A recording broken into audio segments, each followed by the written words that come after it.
Assalamualaikum warahmatullahi wabarakatuh. Halo anak-anak, apa kabar kalian hari ini? Welia doakan semoga kalian selalu sehat ya. Nah, kali ini kita sudah mulai belajar ya.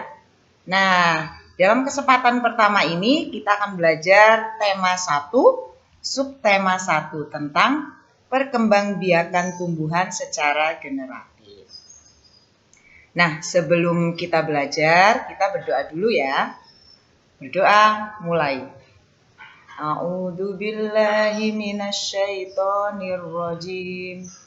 Bismillahirrahmanirrahim. Alhamdulillahi rabbil alamin. Ar-Rahmanir-Rahim. Maliki yaumiddin. Iyyaka na'budu wa iyyaka nasta'in. Ihdinas siratal mustaqim. Siratal ladzina an'amta 'alaihim ghairil maghdubi 'alaihim waladdallin. Amin. Raditu billahi rabba wa bil islami dina wa bi muhammadin nabiyyan wa rasula. Rabbi zidni ilma warzuqni fahma. Asyhadu an la ilaha illallah wa asyhadu anna muhammadar rasulullah. Shadaqallahul adzim. Oke, alhamdulillah kita sudah berdoa untuk mengawali pelajaran. Semoga Allah memberikan kefahaman kepada kita semua. Oke anak-anak, seperti yang Bu Elia katakan tadi, hari ini kita akan belajar tentang perkembangbiakan tumbuhan secara generatif. Nah, kenapa sih kita harus belajar perkembangbiakan tumbuhan secara generatif? Nah, tujuannya agar kalian bisa mengidentifikasi dan menjelaskan perkembangbiakan tumbuhan secara generatif. Selain itu, kalian juga diharapkan bisa mengamati pertumbuhan biji sampai menjadi tumbuhan dewasa. Nah, setelah kalian mengamati, diharapkan pula kalian bisa membuat laporan pengamatan. Nah, kita mulai belajarnya ya.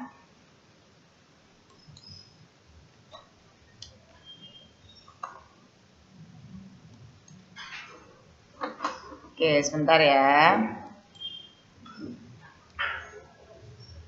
Nah, kita udah masuk dalam materi perkembangbiakan tumbuhan. Nah, awalnya kita harus mengetahui dulu ya, perkembangbiakan itu apa sih? Perkembangbiakan itu adalah proses bertambah banyak. Nah, jadi kenapa makhluk hidup itu kok harus bertambah banyak? Karena harus melestarikan jenisnya. Nah, makhluk hidup itu seperti kita ketahui ada 3 ya. Selain kita manusia, ada juga hewan dan tumbuhan. Nah, kita kembali ke perkembangbiakan pada tumbuhan. Perkembangbiakan tumbuhan ada 2. Secara generatif yaitu melalui perkawinan, dan yang kedua adalah perkembangbiakan secara vegetatif tanpa melalui perkawinan. Jadi ada bantuan yang lainnya di situ ya. Nah, untuk yang generatif adalah melalui perkawinan, sedangkan vegetatif seperti yang Bu Elia katakan tadi, ada yang memerlukan bantuan ya, dan ada yang alami, secara alami. Nah, yang secara alami itu contohnya adalah umbi lapis, umbi batang, tunas adventif, rimpang, geragi. Nah, kalau yang buatan itu ada setek, cangkok, merunduk, menyambung, dan lain-lain. Oke. Nah, supaya kalian lebih jelas lagi, Nah, kita simak bersama-sama ya. Ada video pembelajaran tentang perkembangbiakan tumbuhan secara generatif. Kita simak sama-sama yuk.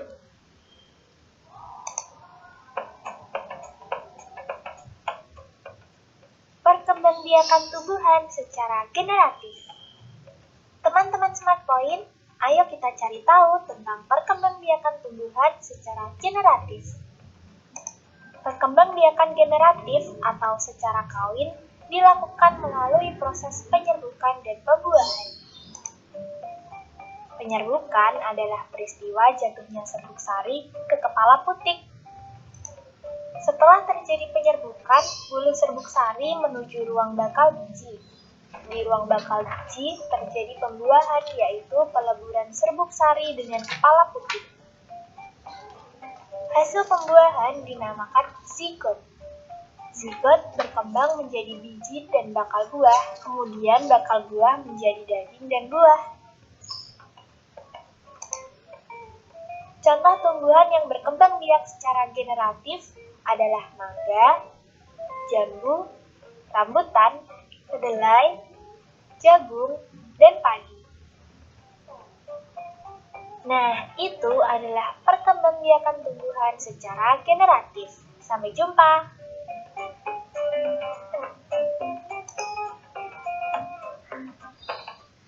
Oke, tadi itu adalah video tentang perkembangbiakan tumbuhan secara generatif. Nah, dari situ Bu Elia harapkan kalian lebih paham ya. Nah, untuk keterangannya kalian juga bisa baca di buku kalian tema 1 halaman 1 sampai 5 ya. Tema 1 ya, disiapkan dulu ya bukunya. Nah, oke, kita lanjutkan lagi. Nah, terjadinya perkembangbiakan generatif itu bagaimana sih? Nah, terjadinya perkembangbiakan generatif itu tentu saja harus kita pahami dulu bagian-bagian dari bunga. Karena di dalam bunga ini ada alat kelamin betina dan jantan ya. Jadi disinilah akan terjadi penyerbukan.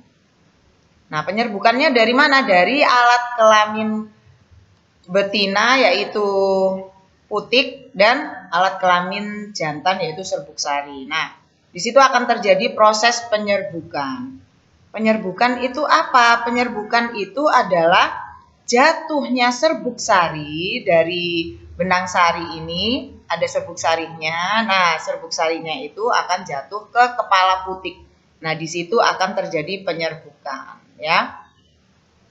Nah, penyerbukan tadi prosesnya nanti akan mengalami proses pembuahan. Nah, jika sudah terjadi pembuahan dan berhasil, maka akan terbentuk biji.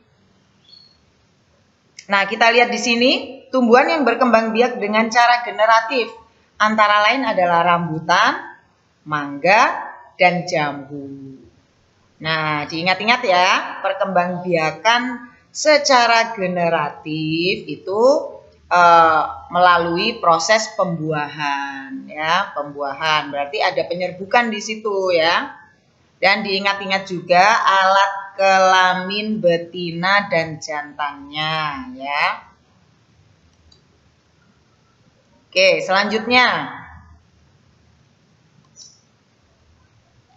Nah, ini adalah bagian-bagian dari bunga. Nah, perlu kalian ketahui bunga itu ada yang sempurna, ada yang tidak sempurna. Nah, untuk bunga yang sempurna itu biasanya dalam satu bunga ini terdapat benang sari dan juga putik. Nah, kalau tidak sempurna itu hanya salah satu saja ya. Nah, di sini ada mahkota, ada kepala sari, ini benang sarinya ya. Ada kepala sari, benang sari. Nah, kalau yang ini putik. Nah, kalau putik ini ada bagian-bagiannya juga, ada kepala putik, tangkai putik. Nah, di sini ada bakal biji, ada dasar bunga. Ini adalah kelopak bunganya ya. Dan ini adalah tangkai bunga. Oke, selanjutnya. Nah, di sini adalah struktur organ reproduksi bunga. Seperti kita ketahui tadi, penyerbukan itu adalah proses jatuhnya serbuk sari ke kepala putik. Nah, ini putik ya. Ini putik. Putik ini ada bagian-bagiannya, ada kepala putik, ada tangkai putik, ada bakal biji. Nah, kalau yang ini bagian dari bunganya ya. Nah, ini benang sarinya. Oke. Di sini akan terjadi proses penyerbukan. Nah, jika sel kelamin betina dan jantan sudah bertemu, akan terjadi proses pembuahan. Nah, penyerbukan. Ini adalah proses penyerbukan, tadi sudah dijelaskan sama Bu Elia ya. Nah, di sini serbuk sarinya akan jatuh ke kepala putik. Nah, di sini akan mengalami proses pembuahan ya. Oke. Selanjutnya. Nah, penyerbukan itu ternyata ada faktor-faktor yang menyebabkan terjadinya penyerbukan. Apa saja ya? Coba kita lihat ya. Nah, faktor yang mempengaruhinya ada dipengaruhi oleh angin, jadi dibawa oleh angin ya, proses penyerbukannya itu serbuk sarinya dibawa oleh angin ke putik, bisa bunga lain juga ya. Nah, kalau yang ini dibantu oleh hewan. Kalau yang ini dibantu oleh air, biasanya tumbuhan-tumbuhan yang ada di air ya. Nah, kalau yang ini dibantu oleh manusia. Coba kita lihat contoh-contohnya. Nah, ini contoh yang penyerbukan dibantu oleh hewan. Nah, di sini ada, kalau di sini terlihat lebah ya, lebah. Nah, lebah ini salah satu hewan yang membantu proses penyerbukan. Hewan-hewan ini kan biasanya menghisap nektar ya. Nah, saat dia menghisap nektar, serbuk sari yang ada di bunga itu terbawa, lalu dia hinggap ke bunga yang lain. Nah, di situ akan terjadilah penyerbukan karena bantuan hewan. Selanjutnya, contoh lainnya. Nah, kalau ini contoh penyerbukan yang dibantu oleh angin. Ya, ini di sini ada beberapa tahap dicontohkan tumbuhan jagung ya.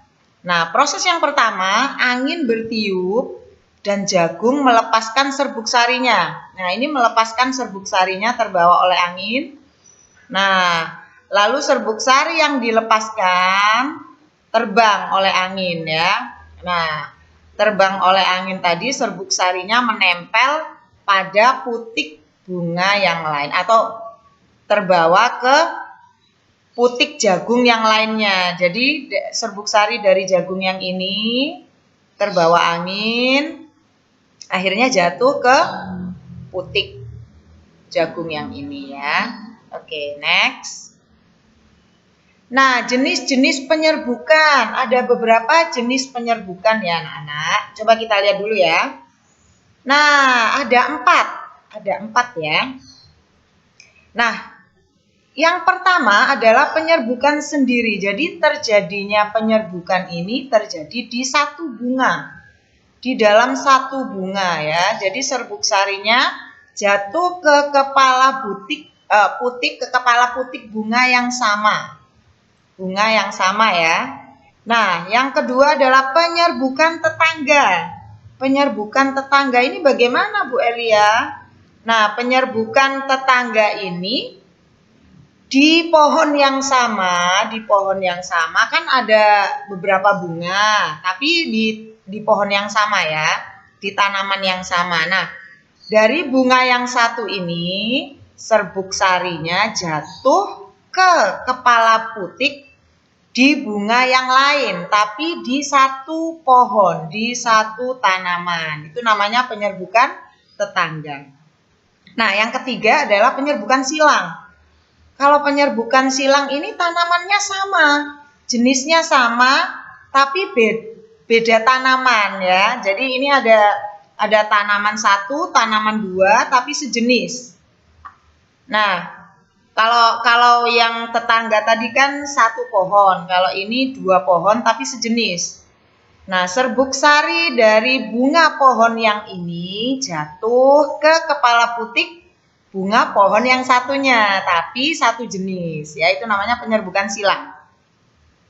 Nah, selanjutnya penyerbukan bastar. Nah, kalau penyerbukan bastar ini memang di pohon yang berbeda dan jenisnya juga berbeda.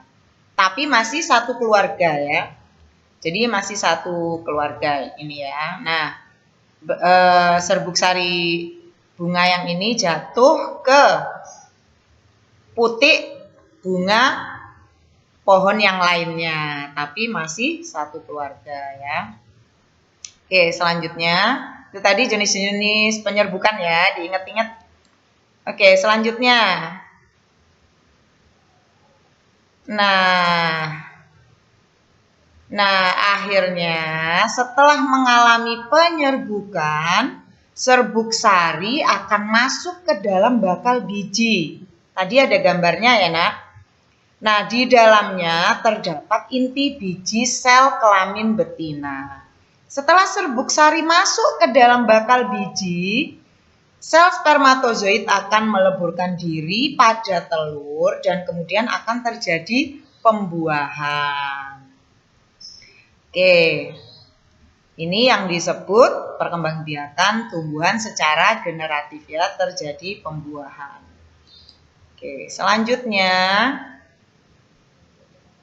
Nah, ternyata perkembangbiakan secara generatif itu ada kelebihan maupun kekurangannya. Nah, kelebihannya apa saja ya? Kelebihannya itu yang pertama, tumbuhan yang dihasilkan akarnya kuat ya. Jadi sistem akarnya kuat. Akarnya lebih kuat ya. Nah, selain itu biaya perkembangbiakannya lebih murah. Jadi lebih murah ya. Umur tumbuhannya juga tahan lama. Nah, yang terakhir dapat dihasilkan varietas tumbuhan yang unggul ya. Jadi kalau perkembangbiakan generatif itu menghasilkan varietas yang unggul. Nah, kalau kelemahannya apa ya? Coba kita lihat ya. Nah, kelemahannya sebagai berikut. Yang pertama, tumbuhan baru yang dihasilkan belum tentu memiliki sifat yang sama dengan induknya. Nah, kalau yang kedua, varietas baru yang muncul belum tentu lebih baik dari induknya. Nah, ternyata waktu berbuahnya juga lebih lama. Selain itu, kualitas tumbuhan baru dapat diketahui setelah tumbuhannya berbuah. Jadi kita baru tahu setelah tumbuhan itu berbuah. Nah, setelah kita belajar tentang perkembangbiakan tumbuhan secara generatif, nah di sini supaya kalian lebih tahu, tadi kan perkembangbiakan itu proses bertambah banyak. Nah, di situ juga ada pertumbuhan juga ya. Nah, di sini kalian akan melakukan praktek sendiri, mengamati sendiri bagaimana sih biji itu bisa tumbuh menjadi tumbuhan dewasa. Nah, di sini kalian prakteknya bisa memilih, bisa biji kacang merah, bisa biji kacang hijau, atau biji jagung ya. Nah, kalian lihat di buku kalian halaman 6 ya, kalau tidak salah halaman 6. Nah, kalian siapkan dulu peralatannya, bahannya. Misalnya siapkan dulu gelas air mineral ya. Nah, siapkan kapasnya juga, diberi air, lalu bijinya diletakkan di situ. Nah, kalian tunggu setiap harinya, dilihat perubahannya apa, harus dicatatnya. Nah, nanti hasil catatannya itu bisa kalian tulis menjadi sebuah laporan pengamatan. Nah, seperti ini ya, kira-kira laporan pengamatannya. Nah, tapi ini contoh lain ya menanamnya. Nah, nanti kan kalian menanamnya dari biji-biji yang tadi sudah disebutkan ya. Ini hanya contoh saja ya. Nah, laporan pengamatan itu harus memuat apa saja ya? Nah, yang pertama, sebentar ya nak. Nah, yang pertama harus ada judul pengamatannya, ada tujuan pengamatan, ada hari atau tanggal pengamatannya, alat dan bahan pengamatannya juga disebutkan ya. Lalu langkah-langkah kerjanya apa saja, kalian kan sudah mengamati, ditulis semuanya, misalnya hari pertama apa, keluar apa, begitu ya. Nah, hasil pengamatannya juga ditulis ya secara lengkap. Oke, selanjutnya. Oke. Nah, setelah kalian melakukan pengamatan sendiri tadi, jangan lupa membuat laporannya ya. Nah, itu adalah tugas kalian yang harus dikumpulkan ya. Nah, selain itu, kalian juga harus membaca buku paket tema 1, pembelajaran 1 di halaman 1 sampai 5. Nah, di situ juga ada latihan-latihannya ya, Nak. Nah, kalian kerjakan juga. Biar belajarnya tiap hari ya. Kalau kita belajar, semakin sering kita belajar, maka kita akan semakin paham. Oke. Nah, kita sudah menyelesaikan pembelajaran. Bu Elia sampaikan terima kasih banyak kepada kalian semua yang sudah memperhatikan video pembelajaran ini. Jangan lupa harus belajar tiap hari ya. Oh iya, ada lagi yang perlu Bu Elia sampaikan. Nah, selain belajar, ada yang lebih penting loh ya. Apa itu? Kalian harus tetap beribadah dengan baik, terutama sholat 5 waktunya ya. Nah, setelah sholat 5 waktu kalian sudah bisa penuh, dan harus penuh ya nak, karena berdosa kalau tidak sholat fardu ya. Nah, setelah itu bisa ditambah dengan sholat-sholat sunnah dan ibadah sunnah lainnya. Oke, Bu Elia ucapkan terima kasih. Lain waktu kita sambung lagi ya. Tetap semangat, oke? Assalamualaikum warahmatullahi wabarakatuh.